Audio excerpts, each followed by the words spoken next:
Assalamualaikum. Jadi kali ini nggak kerasa ya udah Idul Adha aja. Kayak perasaan baru aja ngerayain Idul Fitri, sekarang udah ketemu Idul Adha. Dan tetap aja sih suasananya ya masih rada sedih karena nggak bisa semeriah di tahun-tahun kemarin ya, di tahun sebelumnya. Karena kita ngerayain Idul Adha lagi-lagi dalam suasana yang masih corona. Jadinya juga sholat masih di rumah seperti Idul Fitri kemarin. Ya sebenarnya udah mulai banyak juga masjid atau lapangan yang menyelenggarakan sholat id rame-rame, tapi ya terus terang sih aku masih belum berani, apalagi aku kan ada anak-anak ya, aku takut aja. Jadi aku pikir sih sebaiknya untuk antisipasi ya masih dalam jaga kesehatan juga, aku sekali ini lagi-lagi sholat di rumah seperti Idul Fitri kemarin. Nah, seperti biasa, habis sholat, aku dan keluargaku melakukan sungkeman alias ritual maaf-maafan. Ini sengaja aku lakuin biar jadi kebiasaan. Jadi suatu hari kalau anak-anak udah gede, merantau, atau anak-anak juga udah punya cucu, ritual untuk silaturahmi saling maaf-maafan ini juga tetap berlangsung. Jadi mereka juga suatu hari tahu kampung halaman, mereka juga suatu hari ngerasain gimana rasanya lebaran, maaf-maafan sama keluarga. Halo, jadi sekarang kita menuju ke rumah orang tua untuk silaturahmi sekalian maaf-maafan. Tadi udah sholat di rumah, terus sudah maaf-maafan juga di rumah sama keluarga. Sekarang lanjut mau ke rumah orang tua dulu. Hanun? Oke, lihat aja perjalanan kami selanjutnya. Dadah. Nah, aku ini ngelewatin kuburan Gunung Semeru. Itu kuburannya di puncak itu ya, jadi dikuburnya tinggi-tinggi gitu. Kelihatannya sih tahun ini lumayan rame yang ziarah ya, dan kayaknya lebih rame juga dari Idul Fitri kemarin. Mungkin karena sekarang udah mulai abnormal, jadi udah berani untuk ziarah kubur gitu ya, nggak seperti Idul Fitri kemarin. Ya lanjut lagi, inilah perjalanan menuju ke rumah orang tua. Ya jalannya memang begini sih.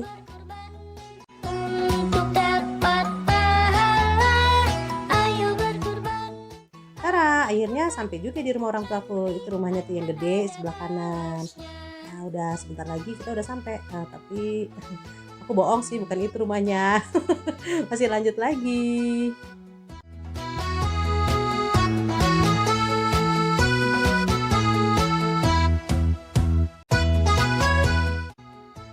Oh ternyata hewan kurbannya di sini udah dipotong. Aku pikir besok hari Sabtu. Ya kayaknya sih karena hewan kurbannya nggak begitu banyak ya di komplek orang tuaku, jadi keburu kayaknya sebelum sholat Jumat udah kelar pemotongannya. Aku nanti bakal lihat. Akhirnya sampai juga dan aku udah disambut oleh panitia penyambutan ya. Adik-adikku. Udah, aku mau salaman dulu ya. Merah pipi.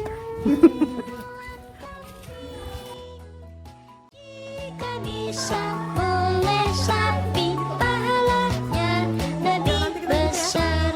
Ayo berkurban untuk dapat pahala. Green tea.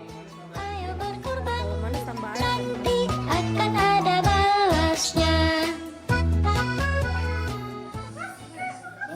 Genar dapat THR, padahal ini kan bukan lebaran Idul Fitri. Hanun juga dapat. Aduh, seneng ya. Alhamdulillah. Makasih ya, Kek. Sudah tante. Mari berkurban, sisihkan sebagian hartamu. Jangan ditunda, nanti kamu dapat pahalanya. Mari kita berkurban hewan kambing. Nah, sekarang aku mau ngelihat pemotongan hewan kurban sapi tadi. Ini perjalanannya nggak begitu jauh sih dari rumahku. Bukan dari rumah ibuku maksudku. Dikit lagi udah nyampe kok. Kita lihat aja. Dan kayaknya emang nggak begitu banyak ya, cuma 2 sapi sepertinya.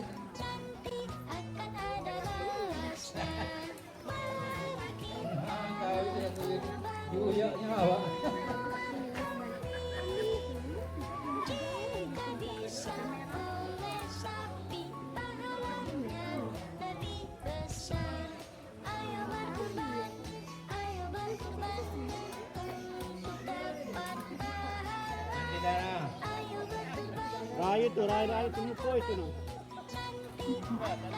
Udah tutup tadi.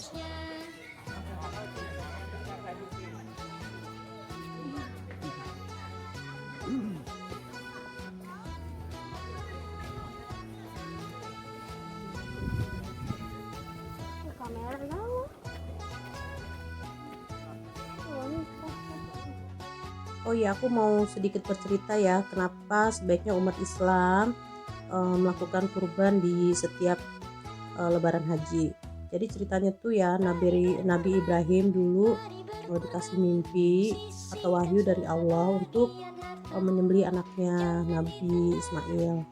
Nah, berat kan ya Nabi Ibrahim ya dikasih wahyu, tapi waktu dia sampai ke Nabi Ismail bahwa dia mendapatkan mimpi untuk menyembelih anaknya, justru Nabi Ismail mengamini. Jadi Nabi Ismail tuh ngomong aja gitu, karena dia yakin bahwa ini adalah wahyu Allah, dan untuk kepatuhan dan membuktikan ketaatan mereka kepada Allah, ya mereka mau melaksanakan perintah Allah itu.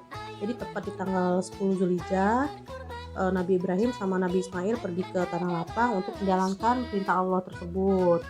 Jadi di tengah lapangan udah siap-siap Nabi Ibrahim mau menyembelih Nabi Ismail, tapi justru sewaktu mau menyembelih pisaunya tuh tiba-tiba atau pedangnya gitu ya tumpul, dan nggak disangka-sangka Nabi Ismail justru berubah menjadi seekor domba. Itulah menunjukkan kekuasaan Allah Subhanahu wa taala. Jadi Nabi Ismail ditukar dengan seekor domba. Ya, itulah riwayat kenapa akhirnya setiap 10 Zulhijjah atau hari raya kurban, kita sebagai umat muslim melakukan pemotongan hewan kurban. Ya, hewan kurban ini juga sih kita lakukan untuk pengganti ya untuk kita yang belum mampu untuk menjalankan ibadah haji. Jadi kalau kita ada rezeki, sebaiknya kita berkurban gitu. Jadi ya ini merupakan ketaatan kita terhadap Allah Subhanahu wa taala. Jadi itu aja sih yang aku tahu ya. Kalau misalnya aku salah boleh dikoreksi di komen. Mungkin aku salah kasih pandangan atau salah pandangan atau salah ilmu ya. Gitu. Dan ini udah mulai untuk dikuliti dan dipotong-potong untuk dibagiin, ditimbang ya, dibagiin nanti ke orang-orang yang membutuhkan, orang-orang kurang mampu begitu. Nah, ini saat yang ditunggu-tunggu, makan di hari raya Idul Adha. Ada lodeh, ada ayam goreng, ada tauco. Aku paling demen tauco ibuku, enak banget rasanya. Ada kue-kue juga ya, nggak semeriah Idul Fitri tapi alhamdulillah disyukuri. Ini dia makanannya, ada tauco udang, ayam goreng, ada ketupat, bihun goreng, aduh kuah lodeh.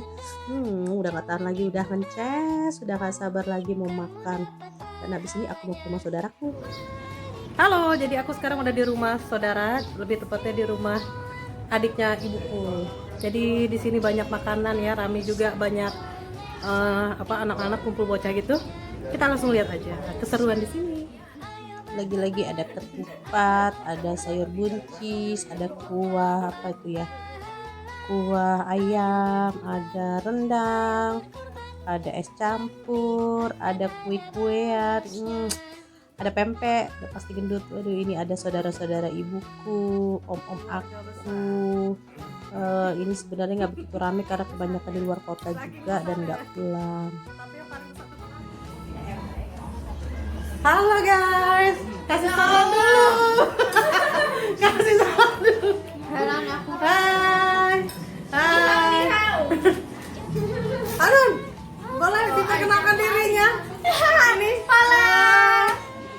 Coba satu-satu, ini siapa namanya yang kecil ini? Ada ya. Lihat kamera. Oh, malu. Pemalu Ini dia. saudaranya El Barak ya? Iya. Anak Jessica Iskandar. Iya. Ini Najwa, halo. halo, siapa? Ratu TikTok. Skip. Najwa. Tolong disensor ya yang tadi. Ini Kami kembar. Oh, Ini kami lebih kembar. Ratu TikTok aku sebenarnya. Kembar tidak identik ya? Ini Ratu lain. lagi seru, lagi makan. Ini cuma sebagian kecil guys. Masih ada yang belum keluar guys. Masih ada yang makan. Kok uangnya sama kita jalan-jalan ke ini Jakarta ya? Tapi itu bilang aja. Iya. Enggak ada lambok. Nah, selanjutnya tadi walaupun udah kenyang banget, lagi-lagi ada makanan di rumah omku yang satunya. Ada mie celor, itu makanan Palembang. Jadi terbuat dari kuah udang, ada campuran santan gitu. Tapi ini kebetulan pakai susu, aduh enak.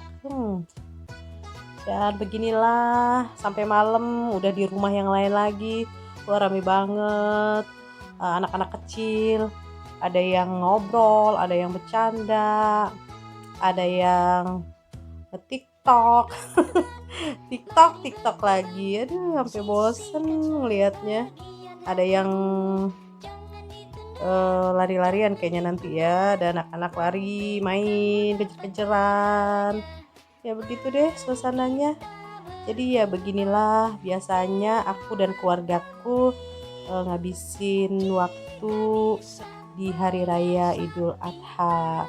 Jadi selain ngelihat hewan kurban dan juga pastinya sholat id dulu, selanjutnya sesempatnya silaturahmi ke beberapa keluarga yang memang ada di Palembang, nggak mudik, nggak kemana-mana.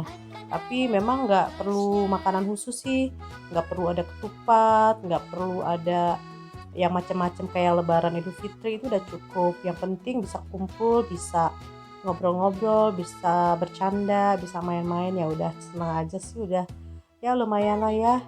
Udah bisa nge-refresh setelah penat dengan aktivitas, kumpul sama keluarga, ketawa ke TV, lumayan cukup menghibur. Begitu aja sih. Nah, jadi cukup sekian kontenku hari ini. Ya mudah-mudahan bisa memberi hiburan buat kalian yang nonton. Jangan lupa ya, walaupun ini kontennya masih sederhana banget, materinya juga belum dalam banget, tapi tetap kasih support buat aku dengan subscribe dan like serta komen. Dah.